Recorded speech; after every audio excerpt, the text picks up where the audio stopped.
घंटों के अंदर मेरे चैनल पे 3 स्ट्राइक्स मारी गई। और शायद तुम्हें जानकर हैरानी होगी, पर ये स्ट्राइक मारने वाला और कोई नहीं बल्कि वीरू भाई है। और क्यों? लालच और जलन की वजह से। पर आखिर ऐसा क्या हो गया कि जिस कालू के आते ही उसका चैनल रॉकेट की तरह उड़ने लगा, आज उसी कालू के चैनल पे 3 स्ट्राइक्स पड़वा के चैनल एडिट करवा दिया गया। तो चलो तुमको सब कुछ एकदम अच्छे से एक्सप्लेन करता हूँ। उसके बाद ये आप लोग तय करोगे कि कौन सही है और कौन गलत। तो मैं एकदम शुरू से शुरू करता हूँ। तो ये बात है आज से 5 महीने पहले की, जब वीरू भाई के चैनल पे लगभग 70,000 के करीब सब्सक्राइबर्स थे। और वो 70,000 सब्सक्राइबर्स करने में उसे 3 साल लग गए थे। और उसी टाइम में उसकी वीडियो बनवाने के लिए पहली बार गया था और तभी मुझे कालू का रोल दिया गया था। और वो वीडियो और कोई नहीं बल्कि कालू एज अ राइस्टार वाली वीडियो थी। अब देखो, कालू का जो कैरेक्टर है वो मेरे आने से पहले से ही वीरू के वीडियो में था, बट कभी कोई कालू बनता था तो कभी कोई और कालू का ड्रेसअप भी हमेशा अलग ही होता था। बट जो मैंने पहना वो इतिहास बन गया। और ये बात तुम्हें भी पता है, क्योंकि वो वीडियो सिर्फ 24 घंटे के अंदर मिलियन क्रॉस कर चुकी थी। और वो वीडियो ऑडियंस को इतना ज्यादा अच्छा लगा कि बस 2 से 3 दिनों में 70,000 से 1 लाख सब्सक्राइबर कंप्लीट हो गए। तो अब क्या, कालू का जो कैरेक्टर था वो फिक्स हो गया। और उसके बाद वो अपने लगभग हर एक वीडियो में कालू को रखता ही रखता था और अभी भी रखता है। उसके बाद Kalu as a Raistar part 1 से लेकर पार्ट 5 तक उसके लगभग 3-4 लाख सब्सक्राइबर कंप्लीट हो चुके थे। उसके बाद उसकी हर वीडियोस मिलियन में जाने लगी, क्योंकि हर वीडियो में कालू यानी मैं होता ही होता था। और ये बात आप लोग अच्छे से जानते हो कि हर कोई कालू यानी मेरी वजह से ही वीडियो देखना पसंद करता था। तो अब मेन कहानी स्टार्ट हुई यहाँ से। वीरू ओनेम को तो आप सभी जानते ही होंगे, जो कि बहुत पहले से ही वीरू भाई के वीडियो में रहता है। अब क्योंकि वीरू भाई का चैनल बहुत ही ज्यादा ट्रेंडिंग में चल रहा था और उसके हर एक वीडियो में मैं तो होता ही था, पर साथ ही वीरू ओनेम भी होता था। और यहाँ वीरू ओनेम की वॉइस खुद की होती थी, इसलिए मैंने सजेस्ट किया कि भाई तुम भी वीरू भाई जैसा वीडियो बनाओ। अब ऐसा भी नहीं था कि वीरू ओनेम पहले से वीडियो नहीं बनाता था, लेकिन शायद आपको पता ना हो, पर वीरू ओनेम पहले से फ्री फायर की फैक्ट की वीडियोस बनाता था और तब उसके 2.5 लाख के करीब सब्सक्राइबर्स थे, लेकिन व्यूज बहुत ही बेकार आते थे। इसलिए मैंने उसे कहा कि भाई तुम्हारे व्यूज भी नहीं आते और तुम इधर फेमस भी हो, तो अब तुम अपना कंटेंट चेंज कर दो और तुम भी वीरू भाई जैसा वीडियो बनाओ। और कुछ ही दिनों बाद से उसने वीरू भाई जैसा कंटेंट बनाना स्टार्ट कर दिया। शुरू में तो उसे कोई खास रिस्पांस नहीं मिला, बट कुछ दिनों बाद से उसका भी वीडियो लाख में जाने लगा। तो फिर मेरे दिमाग में भी आया कि चलो कालू का यानी खुद का ऑफिशियल चैनल खोलते हैं। अब देखो, चैनल ओपन तो कर लिया था, बट मेरे सामने एक प्रॉब्लम आ चुकी थी। वीरू ओनेम का वॉइस तो खुद का होता था, इसलिए वो अपना स्क्रिप्ट बना सकता था, बट मेरी जो वॉइस होती थी वो असल में वीरू की ही वॉइस है। और शायद ये बात आप में से बहुत कम लोग ही जानते होंगे। तो अब अगर मैं खुद की स्क्रिप्ट बनाता तो कालू और वीरू की दोनों की वॉइस मुझे वीरू से मांगनी पड़ती, वो भी रोज रोज। लेकिन वीरू भाई उस टाइम अपनी वीडियोस में तो बिजी रहता ही था और साथ ही वीरू ओनेम को भी वॉइस देते रहता था, इसलिए मुझे उससे वॉइस मांगना ठीक नहीं लगा, क्योंकि वीरू भाई उस टाइम अपना और वीरू ओनेम का कंटेंट के लिए वॉइस तो देता ही था और साथ ही जॉब भी करता था। तो फिर मैंने वीरू भाई से कहा मैं तुम्हारा स्क्रिप्ट डाउनलोड करके उसे अपने तरफ से दिखा दिया करूंगा, और इस चीज के लिए मैंने उससे परमिशन मिली थी। तो उसने बोला था हाँ भाई यार कोई दिक्कत नहीं है, कुछ भी कर। तो मैंने भी वीडियो डालना स्टार्ट कर दिया। शुरू में तो ज्यादा से ज्यादा 1000 व्यूज पे जाके अटक जाते थे, और कुछ दिनों बाद से 10,000, 50,000, 1 लाख ऐसे व्यूज जाने लगे, और उसके बाद हर वीडियो लाख से ऊपर ही जाता था। फिर क्या, मेरा भी चैनल एकदम रॉकेट की तरह उड़ने लगा, क्योंकि ऑडियंस को चाहिए था कालू का ऑफिशियल चैनल, जो कि मैंने उन्हें प्रोवाइड किया। और उधर यूट्यूब के साथ साथ मैंने इधर इंस्टा पेज भी बना लिया, और कुछ दिनों बाद अपना इंस्टा पेज भी रन कर गया। फिर कुछ दिनों बाद मैंने एक प्रमोशन वीडियो डाली, जिसपे यूट्यूब और इंस्टा दोनों मिला के 1 मिलियन प्लस व्यूज गए थे, लेकिन प्रमोशन वाले ने मेरे साथ स्कैम कर दिया। 1 मिलियन व्यूज पे जो कि 50,000 रुपए बनने चाहिए थे, लेकिन बने थे सिर्फ 10,000। लिटरली मेरे साथ उस दिन बहुत बड़ा फ्रॉड हुआ था। फिर जब मुझे पेमेंट मिल गया तो उसके 3-4 दिनों बाद वीरू भाई का कॉल आया, और वीरू भाई ने मुझसे उस दिन ये बोला कि जितने भी प्रमोशन के पैसे बने हैं उसका 50% तो मुझे दे। और ये वही दिन था जिस दिन उसने अपना असली रंग दिखाया था, क्योंकि पहली बात तो जिस दिन मैंने अपना चैनल ओपन किया था उस दिन ऐसा कोई डील नहीं हुआ था कि आगे चल के अगर कुछ अर्निंग होती है तो उसमें हमारा पार्टनरशिप रहेगा, बल्कि मैंने परमिशन लेके बस चैनल स्टार्ट कर दिया था। और अगर आप थोड़ा गौर से सोचोगे तो आपको पता चलेगा कि उसने परमिशन इसलिए दिया था क्योंकि उसे लगता था कि मैं आगे चल के कुछ नहीं कर पाऊंगा, लेकिन उसने जैसा सोचा था उसका एकदम उल्टा हुआ। मेरा चैनल लगभग उसके टक्कर में चल रहा था, और इसलिए उसके मन में हुई जलन और लालच। और मेरे ख्याल से आप लोग यहाँ तक तो समझ ही गए होंगे कि कौन सही है और कौन गलत। तो जिस दिन वो मुझसे प्रमोशन वाले 50% मांगने आया था, उस टाइम उसे लग रहा था कि मुझे 50,000 के करीब रुपए मिले और मैं उससे झूठ बोल रहा हूँ कि मुझे 10,000 मिले हैं। तो यहाँ पे मैं आप लोगों को ये पहले ही क्लियर कर दूं कि जब शुरू में कोई पार्टनरशिप की डील ही नहीं हुई थी तो पैसों के मामले में झूठ बोलने का क्या मतलब बनता है। आई होप आप समझ रहे होंगे मैं क्या कहना चाहता हूँ। बट फिर भी मैंने मम्मी कसम तक खा लिया कि मुझे 10,000 रुपए ही मिले हैं, लेकिन बंदा यकीन करने को तैयार ही नहीं था। उस दिन बहुत ही ज्यादा लोचा हो गया, और यहाँ तक कि वो बंदा मुझे बहुत ही ज्यादा उल्टा सीधा बोले जा रहा था। यहाँ तक कि मेरी वीडियो एडिटिंग टट्टी जैसी है और बहुत सारे ईगो हर्ट करने वाली बातें। बाकी आप लोग कमेंट में बताओ क्या मेरी एडिटिंग सच में टट्टी जैसी है। और हाँ, एडिटिंग से याद आया, ऐसा एडिटिंग करना मुझे वीरू भाई ने ही सिखाया था। वीरू ओनेम और मुझे दोनों को एक साथ व्हाट्सएप पे स्क्रीन शेयर करके। बट जो एडिटिंग करने में 2 से 3 घंटे लग जाते हैं वो एडिटिंग में बस 10 मिनट में सीख गया, क्योंकि मैंने उससे बस कुछ मेन पॉइंट्स पूछे और मुझे समझ में आ गया। अब ऐसा इसलिए क्योंकि मैं पहले से ही एक एडिटर एडिटर एंड क्रिएटर हूँ। और उसके बाद वीरू भाई ने मुझे वीडियो एडिटिंग के लिए सारे एलिमेंट्स भी दिए। बट यहाँ पे मैं आपको एक एग्जांपल देना चाहूंगा। मान लो मैंने आपको 1 घंटा टाइम देके कुछ एडिटिंग सिखा दिया और साथ ही वीडियो एडिटिंग के एलिमेंट्स भी दे दिए, और फिर आप उसके बाद अपने से मेहनत करके बहुत आगे तक बढ़ गए। तो इसका मतलब क्या, अगर आप कुछ अर्निंग करते हो तो क्या मैं उसमें पार्टनरशिप मांगने आऊंगा या फिर डायरेक्ट आपके चैनल और इंस्टा का एक्सेस मांगूंगा? बिल्कुल नहीं। लेकिन वीरू भाई ने एग्जैक्ट ऐसा ही किया। जिस दिन वो मुझसे 50% मांगने आया था उस दिन बहुत लोचा हुआ, लेकिन लास्ट में हमारे ग्रुप के सभी बंदे लाइक वीरू, वनम, ईगल भाई, छोटे और मैंने ये फैसला लिया कि चलो भले ही शुरू में डील नहीं होता बट फिर भी 50-50 देने के लिए मैं रेडी हूँ। उस दिन ये सब खत्म हुआ। फिर अगले दिन वीरू ने फिर से कॉल किया। उस दिन वीरू भाई मुझसे ये बोल रहा था कि भाई मुझे तुझ पे भरोसा नहीं है, तू मुझे अपना यूट्यूब और अपना इंस्टा दोनों ही लॉग इन करा। अब गाइस यहाँ पे मुझे आप लोग एक बात बताओ, जब सामने वाले बंदे को मेरे पे ट्रस्ट नहीं है तो मैं उस पे ट्रस्ट कैसे कर लूँ? क्योंकि ये बात आप भी जानते हो, अगर मैं उसको अपना इंस्टा और चैनल दे देता तो वो 100% कंफर्म हैक कर लेता। अब वो ठहरा हरियाणा का और मैं ठहरा बिहार से, तो हैक होने के बाद मैं उसका क्या ही बिगाड़ लूंगा। इसलिए मैंने लॉग इन नहीं दिया और ये बात उसे खटक गई। अब मुझे ये समझ नहीं आ रही थी कि इसमें खटकने वाली बात क्या है। बस 2 चीजें समझ आ रही थी, वो है लालच और जलन। आपको इसके अलावा कुछ समझ में आ रहा है तो कमेंट में बताना जरूर। बाकी अगले दिन से ही उसने अपने वीडियो में मेरे कैरेक्टर को गिराना चालू कर दिया। आपने वो वीरू भाई वर्सेस कालू भाई वाली वीडियो देखी होगी जिसमें उसने मेरे को बहुत ही गंदे तरीके से रोस्ट किया है। जिसने नहीं देखी वो दोबारा उसके चैनल में जाके देख सकता है। बाकी जिसने देखी है उसके मन में बस यही चीजें चल रही होंगी कि कालू तो बहुत बड़ा रोस्टर था, आज ये फीका कैसे पड़ गया। तो हाँ भाई, यही रीजन था मुझे गिराने के लिए। उसके बाद लगातार हर वीडियोस में मेरे से वर्सेस कराता गया सबसे, और हद तो तब पार हो गई जब उसने श्रेया से भी वर्सेस कराया, जो कि उसी के एक पुराने वीडियो में मेरे ग्रुप में आते ही श्रेया ग्रुप छोड़ के भाग जाती है। मतलब नीच हरकतों की भी हद होती है भाई। अब यहाँ पे आप लोग मुझे ये बताओ, मैं उसे अपने अर्निंग के पैसे किस बात पे शेयर करूँ? जिस दिन 50% को लेकर लोचा हुआ था उस दिन से ना ही वो मेरा कभी वीडियो बनवाने आया है और ना ही कभी उसने वॉइस दिया है, और इधर वो अपने वीडियो में मेरा क्रेज एकदम खत्म किए जा रहा है। तो अब आप बताओ मैं उसे अब किस बात पे पैसे देता? हाँ मैं मानता हूँ कालू कैरेक्टर को उसी ने फेमस किया है, उसके स्क्रिप्ट की वजह से ही मेरा ऑरा बना है। लेकिन जिस कालू की वजह से आज उसका चैनल कहाँ से कहाँ पहुँच गया, जिस कालू की वजह से ऑडियंस उसकी वीडियोस देखती थी, उसी कालू को आज वो अपने चैनल पे गिराया जा रहा है। क्यों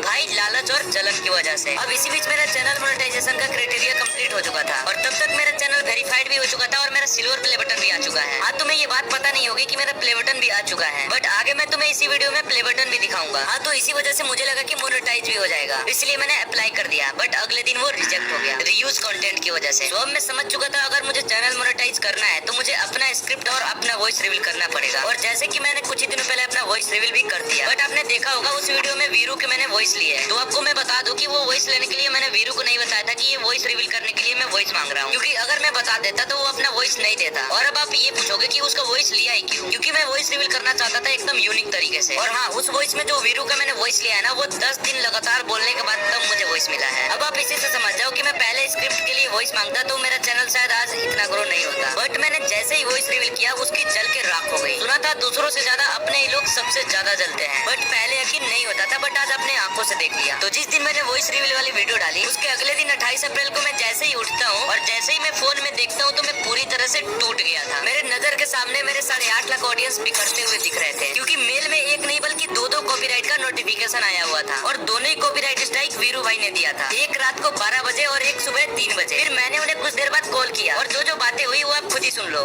नहीं ये बताना तुमने तो मेरे से लिया था कि नहीं? किस चीज का परमिशन? स्क्रिप्ट के तरह वीडियो बनाओ। हाँ तो लिया था, बता दीजिए, मैंने तुमसे बताया नहीं, क्योंकि तुम वॉइस देते ही नहीं भाई, और बता देता तो।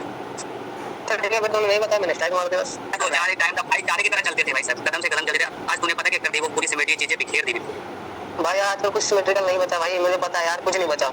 तू खुद नहीं बताना चाह रहा था पहली बात तो। जितने बताना चाहा ना भाई, तूने जितना कुछ बोला मैं सह कर रहा था भाई। यार वीरू भाई अभी भी यार कुछ नहीं हुआ यार, अभी भी यार, लेकिन तू यार एकदम से पूरा इग्नोर मार रहा, मतलब एकदम से बताए। तो भाई लोग ये सारे बातें हुई और बहुत बार बोलने के बाद भी उन्होंने स्ट्राइक नहीं हटाया, और फिर दोपहर 2 बजे को तीसरी स्ट्राइक आई और चैनल डिलीट हो गया। और फिर चैनल डिलीट होने के बाद मैंने फिर से कॉल किया और पूछा आखिर तू चाहता क्या था? तो तुम लोग खुद ही सुन लो। चैनल परमानेंट हो चुका है भाई। मेरे को तो भाई 70% चाहिए था। देख मैं तो भाई इसके बाद कहना चाहता था कि भाई मेरे को चाहिए पूरा एक्सेस, जो मैं बोलूंगा वो होना चाहिए। और प्लस मेरे को चाहिए था, अब भाई देख यार, मैं तो एडिटिंग तो 50% तो दे सकता था, मैं लेने वाला था भाई 70% प्रॉफिट का। हाँ बस 30% तेरे को देता, 70% खुद रखा। उस चैनल पे तो कुछ करता है नहीं, तो फिर तेरे को परसेंटेज क्यों चाहिए? मेरे को ये समझ नहीं आता। बता यार इस चीज में भाई, चैनल पे भाई मेन चीज क्या करते हैं? वीडियो, कंटेंट और भाई क्वालिटी। तो ऐसा थोड़ी है कि भाई तू स्पेशल मेरे लिए ये स्क्रिप्ट बनाता है, तो अपने लिए बनाता था ना स्क्रिप्ट। तो फिर भाई मेरी स्क्रिप्ट का फायदा तू भी तो उठा रहा है ना, उसका क्या? वो तो तेरे से परमिशन लेके उठाई थी मैंने। तो इसका मतलब तू तो इस तरह इंस्टा पे उठा रहा है, इस तरह तो मैं किसी को नहीं दे रखा था, क्रेडिट पे दे रखा था 100%। और बात रही कॉपी करने की, तो वो तो मेरे से हजारों लोग करते हैं। और यहाँ पे दूसरों में फर्क होती है, दूसरों में और अपने में फर्क होती है। ऐसा नहीं है कि मैं सेल्फ खुद काम करता था और तेरा नहीं करता था। वो तेरा वीडियो डालना और रिचार्ज करना एक बार कर दिया। पहले तो मान ले कालू का चैनल नहीं था, फिर भी पोस्टर खुद से बनवा दिया। जब बुलाए तब कुछ भी कर रहा हूँ, कुछ भी कहीं भी हूँ, फिर भी रिकॉर्ड करवाने आ गया। फिर भी भाई यार पहले की बात अलग थी, पहले भाईचारा था, अब नहीं है। हाँ तो भाईचारा था क्योंकि मैंने बनाए रखा था। हमारी कोई दिक्कत नहीं, हम कुछ नहीं कर रहे हैं। जो भी किया तूने किया, वो भी लालच की वजह से। मैं कभी भाई किसी के भाई मेरी गलती होती है भाई, मैं भाई गलती सबसे लालच से बड़ी गलती कुछ हो ही नहीं सकती।